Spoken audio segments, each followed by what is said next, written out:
I hope you can hear me clearly if you're joining in live. And if you're not joining in live, I hope you had a great day at church. So for the past 5 days, I have been talking about this book, If I Were to Live Again.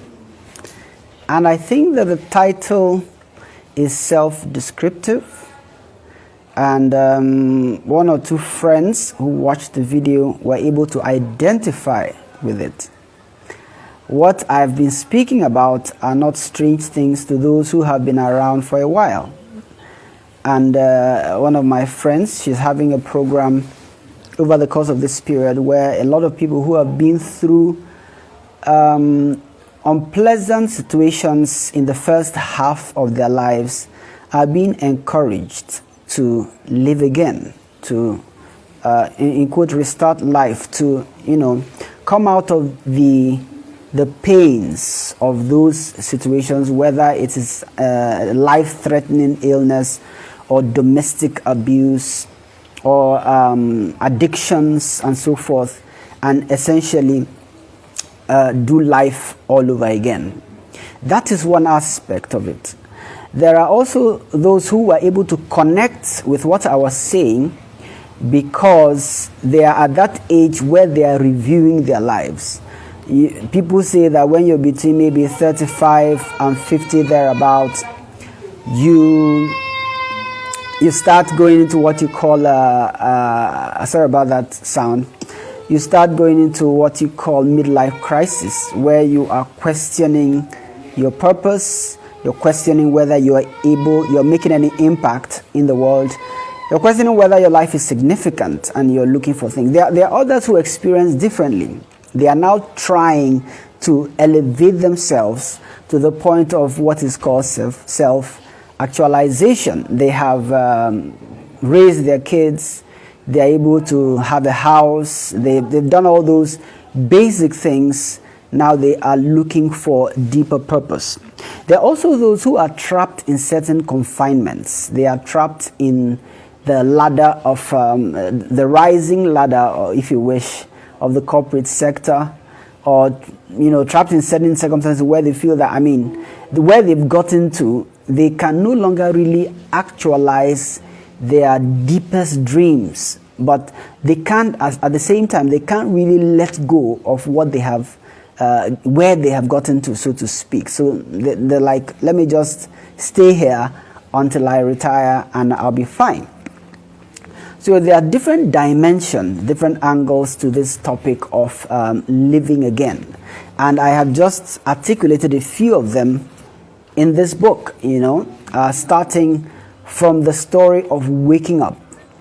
In my place, in my hometown, there is an adage that says whenever a person wakes up, that is his morning.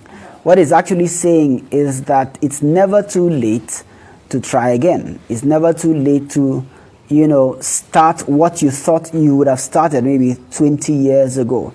It's always better to start early. If you're going on a long journey, life is a long journey in a sense, whether it is marriage or business or career, whatever it is, there's a long journey that you're going to embark on. If you're going to do it, you might as well do it. You might as well start it early. And that's one of the philosophies I have projected in this book, If I Were to Live Again. And I say that, look, if you've been unable to accomplish this and you find yourself in your 40s, chances are that you probably have another 40 years to live. You definitely don't have as much strength. You don't have as many opportunities. Definitely people will not give you as many opportunities as they would have given you if you were 20. But maybe it's time to take your own opportunities, to create your own opportunities with the experience you've had from the last 20 years. And that is what I push.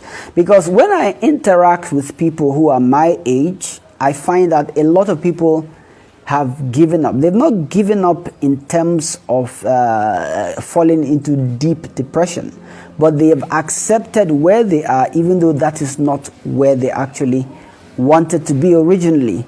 They have accepted where they are because that is what life has dished them. They have become confined in a certain constrained pot, if you wish, because, hello Titus, good to see you, how are you?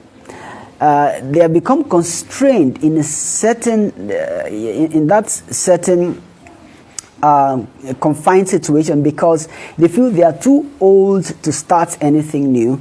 It's too risky because maybe they have a family, the people that are depending on them.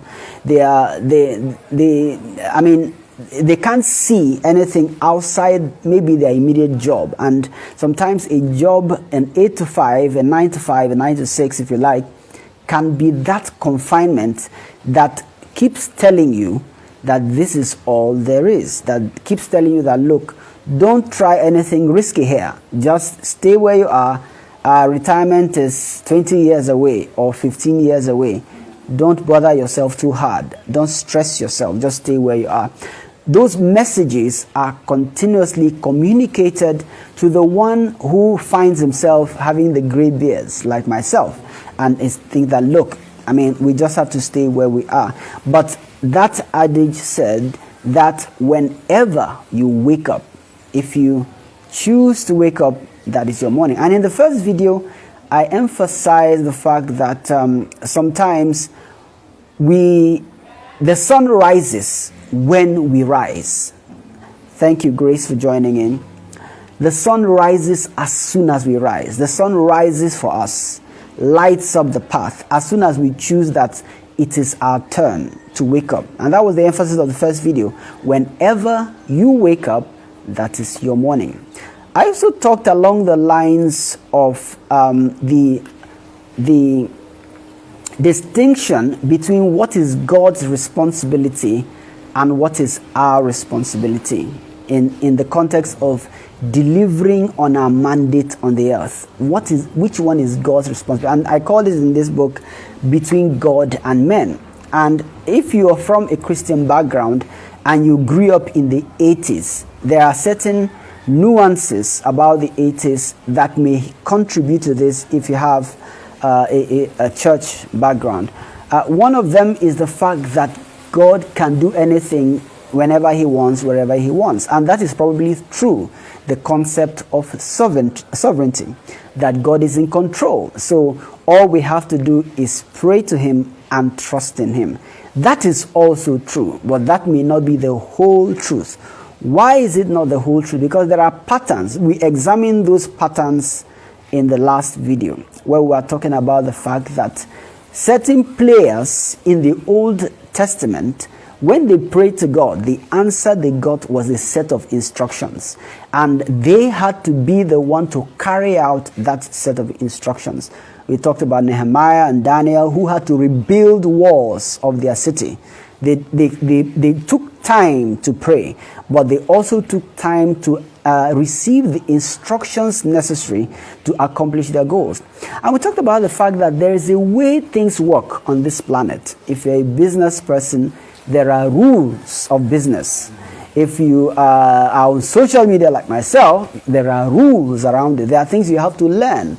It cannot be replaced. What you have to learn, what you have to deploy in terms of effort, in terms of work, cannot be replaced by prayer. So we talked about that distinction between God and men. And we gave the examples that if you want to examine reality of life, the reality of the outcomes, if you have lived 40 years, I'm sure you've observed a lot of those things. You've observed the outcomes of people's individual lives. You've observed the outcomes of nations of Africa as against nations of Asia. Those who are the most prayerful nations are not necessarily the most advancing nations, because the deployment of the machinery that will bring progress to a nation is not contained only in prayer. You see, that's what it's being able to distinguish between God and men. What is my responsibility as a man? What is God's responsibility? How can I make sure I'm playing my role in order to deliver certain things on the earth. And we also talked about the concept of saying, look, some things might be too late for me. If I wanted to do an investment, for example, I should have started by 20 or by 25. Maybe I didn't start then, but can I make sure that the people I'm bringing into this world have the opportunity to start what they need to do in this world early enough? Can I set them on their course? Can I, Kwabena, good to see you again, how are you? Can I look at them and say, look, how can I make sure that they start better off than I started? How can I make sure that I broaden the scope of the knowledge they're exposed to, the experiences they're exposed to? It's not just about giving them more money or giving them more playgrounds to play in, but giving them more opportunities to identify and exploit their natural giftings.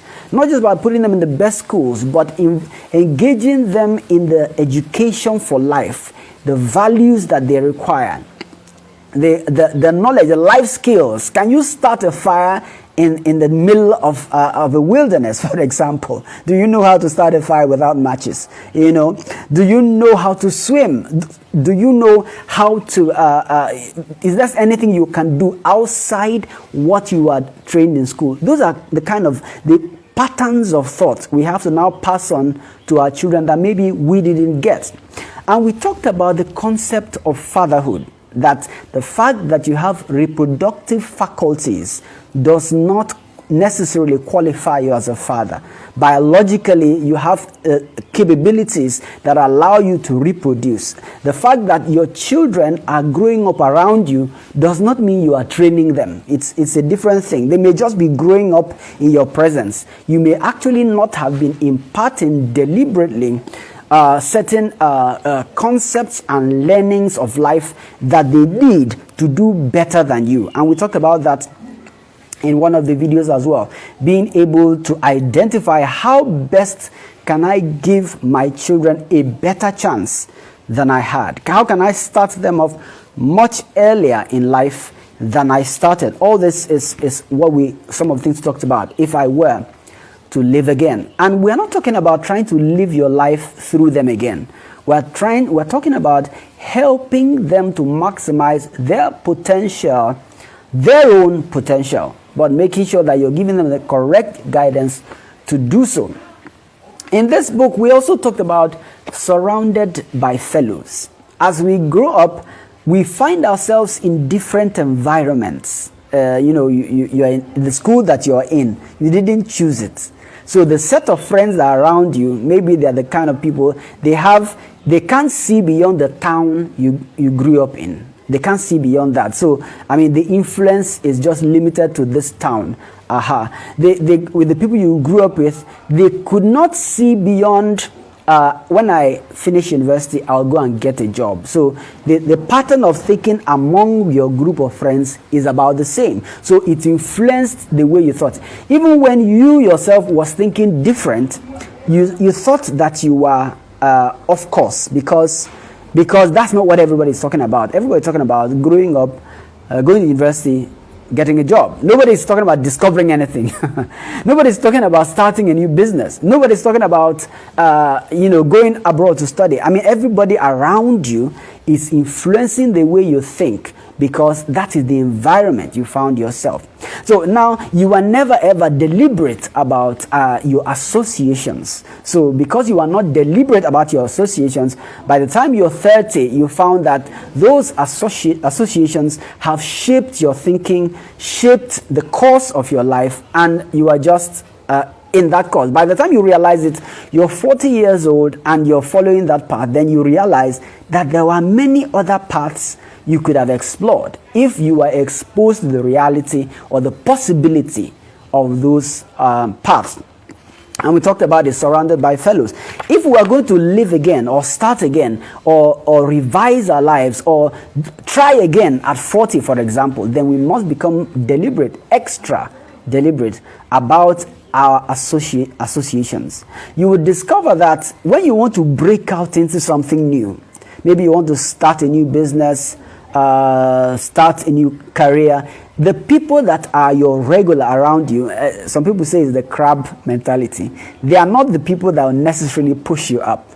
They don't understand what you're trying to do. They don't understand, oh, I want something different. I'm trying to get elevated. I feel in my soul that there's something more I can do. They are not going to understand that. Don't expect them to understand. Don't expect support from your immediate environment. It's likely not going to happen, because those are the people you've always been with. Those are the people that all they know is all they know. And now you have to deliberately explore new environments that can help you essentially achieve that goal. Now, when you are growing up in your secondary school, university, your associations were defined for you. You are thrust into that school, put into there, oh, just go to school. I mean, it doesn't matter.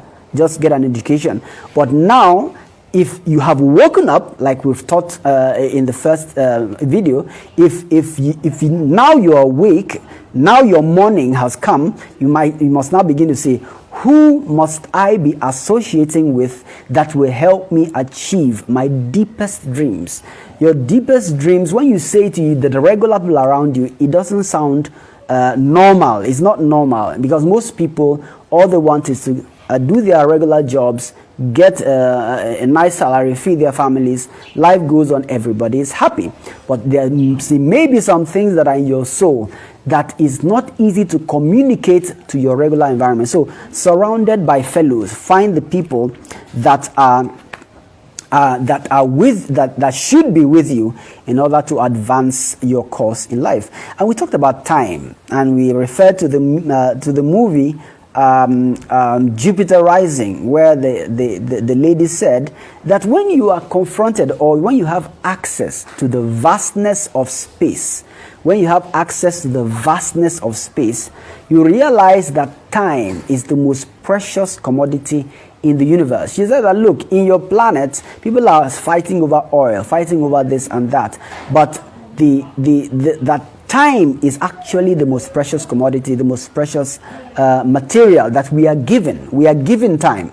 We don't have control over how much time we have. It is given to us, and we have to exploit it to the extent, to whatever extent that we exploit it, that is what we will get. And I made a distinction saying, if I gave you $1 million today, if I gave you $1 million today, and I told you you have 24 hours to live, that $1 million may not be of much use to you, right? No matter how hard, you may not even be able to spend it in the course of 24 hours, because I've constrained you with a time limit.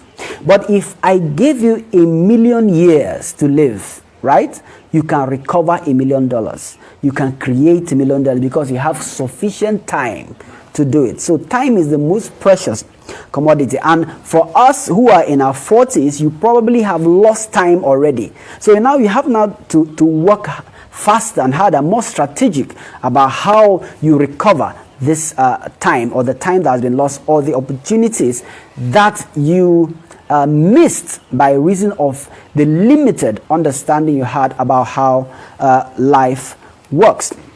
We talked about another concept: open shortest path first. And I told the story of Tina in the previous video, who made, after watching my presentation back then in service here, who made the comments that I should follow the path of least resistance. And the path of least resistance is not necessarily the easiest way. It's not about dodging the effort that needs to be made. It's about aligning your efforts with your giftings. Aligning your efforts with your giftings. It's not too late to do that. Many people have had that change of career between their 35 and 45. They realize that, look, I can't continue like this. This is not what I'm supposed to be doing. I'm not happy doing this. It's too hard for me. It's not that they're lazy. It's just that it's like a square peg, but trying to push a square peg into a round hole. So they tell themselves, what is my plan to move from this engagement, occupation that is not allowing me to maximize my potential? How can I devise a plan that will allow me to gradually transition from this that has been given to me to something I really, really want? So that is the question, trying to move from that spot and say, look, I need to find the shortest path to the realization of my full potential. Open shortest path first, the path of least resistance, the path that is actually designed for you, the path that is designed for you. It's so important. Yes, and those are some of the main things. And the final chapter, or the last but one chapter, we talked about focus, the first law of success. Focus, the first law of success. And it came from a story where I was sitting in church and the pastor stopped in the midst of his delivery and he looked straight at someone in the congregation and he said, focus, focus. Focus is the first law of success. What it means is that within every period of our lives, there must be some primary goal that we are achieving. And this is also akin or alike some of the concept of getting things done. You say to yourself, this year, what I want to do is to write one book. And then you say, every day I will spend 1 hour or 30 minutes writing one page. If you write one page every day for 1 year, you will have a 300-page book at the end of the year. Focus is the first law of success. And you say, this 2 years I'm going to do a master's degree, and you decide that, look, I'm going to spend 1 hour, 2 hours, 3 hours, 4 hours of my week every day studying, reading until I finish it. And you find out that for every period of your life, it doesn't mean you're doing only one thing throughout your life. For every period of your life, there is a focus, there is something that you are concentrating on accomplishing over a period. By the time you look back 10 years, you'll be able to count, I've done this. And let me come back to the concept of between God and men. And this time around, I'm going to talk about the doctrine of eschatology, that Christ is coming soon. Now, Christ is coming soon is a great doctrine that gives hope to us. But a lot of people misconstrue it and say, if Christ is coming in the next 5 years, I might as well just wait for him. What is the point of doing an investment that lasts 30 years? What is the point of building a house? What is the point of learning anything new? Let me just stay content with my normal job until Christ comes. Now, the problem with that is that Christ, when he spoke about his return, in most of the parables that spoke about that coming of the judgment, he will talk about talents. He will talk about gifts that were given to multiply. He will make a statement like pragma theomai, occupy till I come. Occupy till I come. That means when I come, I don't expect you to be sitting idle waiting. I expect you to be doing what the assignment that I gave to you to accomplish on the earth, that when I come, I will meet you doing that. I will meet you doing what you are supposed to be doing as an agent that I have deployed on the planet to accomplish something. Occupy till I come. Pragma theomai. So the concept of thinking that we don't have enough time because the world will soon end is a problem. Is a problem, and is a problem that you need to solve. You need to ask yourself, I need to keep doing what I'm supposed to be doing. Let God worry about his return. Let me worry about being prepared, both spiritually and in other dimensions that I'm supposed to do. That is that part of focus, the first law. For each portion of your life, make sure you are delivering something within that period. The final chapter, or it's not the final, the last but one, grace, truth, and morality. And I gave the story of how I went to tell someone back then in school about her appearance, and that was my first connection with her. And I was pointing out something she wasn't doing right. So that's the balance between what it means to care about people, to be involved in their lives, and the difference between that and merely acting as an instructor. You see, as an instructor, understanding the difference between how can I contribute to the world that I find myself in, rather than just, dishing out my understanding of what I call the gospel in the world. These are things that you need to balance out as you come of age, as you become more robust in your thinking and in the depth of your spirituality, that look, there is something more than just trying to be holier than everybody else. There's something more that God is trying to deliver there. And if you watch the lives of the patriarchs, the lives of the Abrahams, of the Davids, you discover that the way we think about the execution of righteousness on the earth is not always like that set of rules we are trying to give everybody. We must identify how what we are doing fits into God's kingdom agenda, rather than just always treating it as merely being morally upright. That is a deep topic, a controversial topic, but I talked about it also in this book. And finally, there is an encouragement at the end of the book that no matter how old you are, you can live again, and you can start living again by inviting Christ to essentially take control of your life and run your life for you. I mean, it's not a religious statement. It is a reality. It is the problem when we make it a religious statement that work out and then start going to church every day. That is not the point. The point is being able to identify our position in God and deploy our giftings to achieve the agenda that comes from heaven on the earth before we leave. So the philosophy is that pragmateomai philosophy, that look, I'm here for a period of time. Time has been allocated to me to accomplish a design of God that fits into a bigger agenda.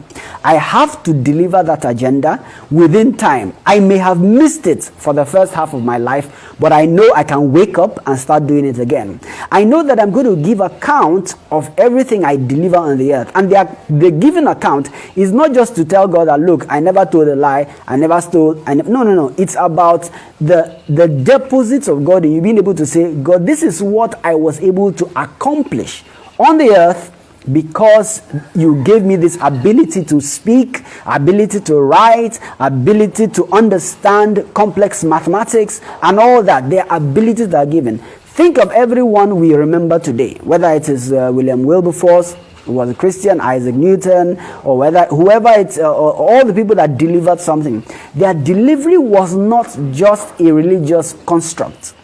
It was something useful to the earth that they got by exposing themselves to the assignment that God had brought them on the earth for. So wherever you find yourself, the response to your current circumstance is not depression.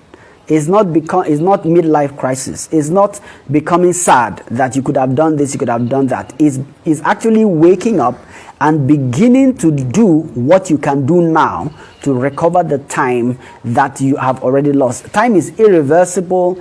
You cannot change what has happened, but you can determine what will happen. And I said that distinction between God and man is not just by praying, it's by identifying the steps that you need to take in order to move forward. So let me stop here. It's been a long speech today, and I've been speaking from this book, If I Were to Live Again. And my name is Kenneth Igiri. You can find me on LinkedIn, on Facebook, on Instagram, on Twitter. I'm active. Either I am sharing thoughts with business owners, or I am sharing thoughts with church and my young people, or I am sharing thoughts in other similar contexts around information technology and enterprise architecture. So there are so many things I try to deliver on the earth, and if you find them useful, please share with your acquaintances, friends, tag someone, let them know that this will be useful to them. And I'll catch you another time when today I think I'll make it the last session of this small short series on the book, If I Were to Live Again. and maybe another time I'll be talking about something else. Have a wonderful day. Bye.